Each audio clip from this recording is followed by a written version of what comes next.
Éric Tricot, bonjour. Oui. Merci d'avoir accepté notre invitation ce matin. On le disait, une quatrième vague redoutée. Et il y a aussi une crainte d'un manque de personnel à l'hôpital, notamment lié à la démission de soignants. Quelle est l'ampleur du phénomène ? Il est à différents niveaux, il est dramatique. Il est dramatique parce que les personnels qui s'en vont laisser place vide à sûrement l'embauche, et c'est notre crainte, en tout cas nous en tant que personnel, toujours dans les hôpitaux, à une embauche de personnel qui serait peut-être sous-qualifié, en tout cas sous-expertisé ou sous-expert, selon l'expression qu'on pourrait donner, parce que tout simplement pour faire des personnels experts dans toutes les prises en charge de différentes pathologies, il faut des années d'expérience.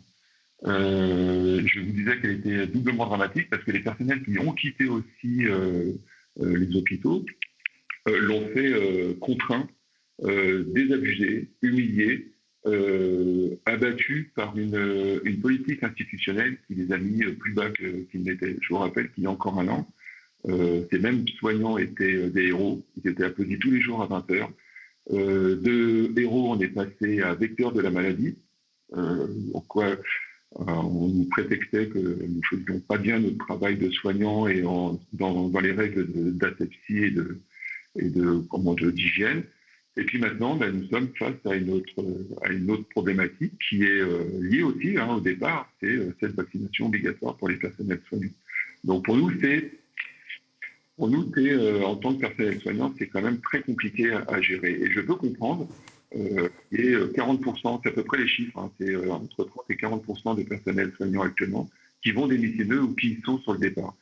Et paradoxalement, dans ce nombre de gens qui vont partir, de professionnels qui vont quitter l'institution, ils ne vont pas poursuivre leur métier d'infirmier. Beaucoup vont devenir des fleuristes. Ils vont avoir une reconversion professionnelle. Il y en a qui vont travailler dans des spas, il y en a qui vont travailler ailleurs. Vraiment, il y a eu une prise de conscience de ces personnels-là qui avaient une vraie motivation, qui avaient une vraie bienveillance à s'occuper des patients. Et là, on les a littéralement cassés. Mais c'est une politique sanitaire qui est en place depuis 30 ans. Parce que, effectivement, après la première vague, il y avait eu aussi des démissions, on se souvient, mais depuis, rien n'a changé finalement.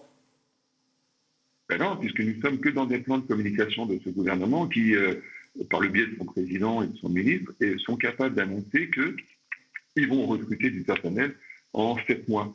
Je me rappelle quand même que pour faire un aide-soignant, il faut 1 an. Ça, c'est juste les sorties d'école. Il faut 1 an d'école pour faire un aide-soignant. Il faut 3 ans pour faire un infirmier. Pour faire un infirmier anesthésiste que je suis, c'est 3 ans d'infirmier, plus 2 ans d'obligation de travail, plus 2 ans d'école. Ça fait en tout 7 années pour être infirmier anesthésiste. Et je ne parle juste quand on sort que de l'école. Je ne parle pas après de l'expertise qu'on va avoir et qu'on va acquérir en étant sur le travail.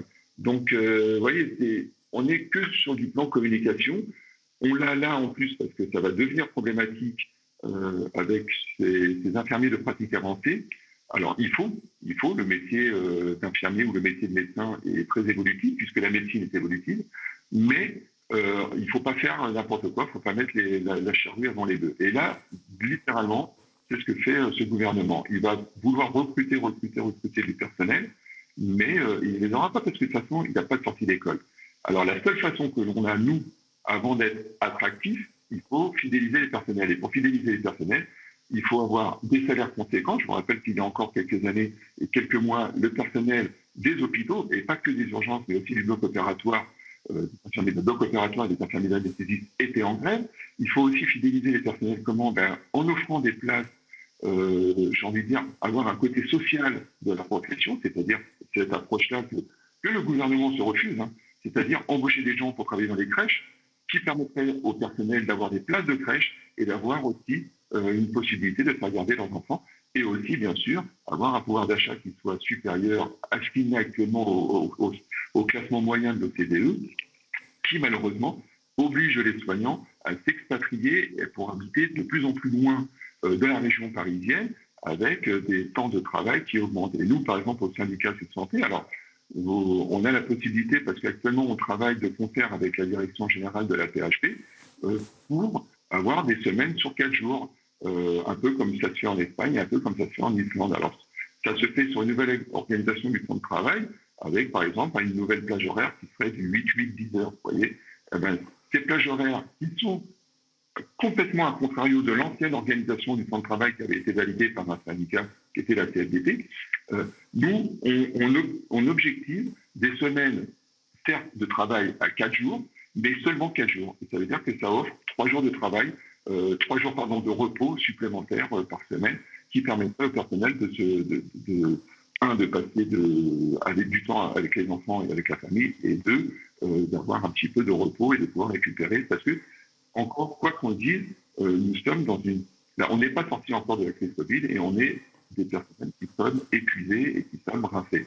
Merci à vous, Éric Tricot, pour votre témoignage. Je le rappelle, vous êtes infirmier anesthésiste à l'hôpital CHU Mont-d'Or et membre de Sud Santé.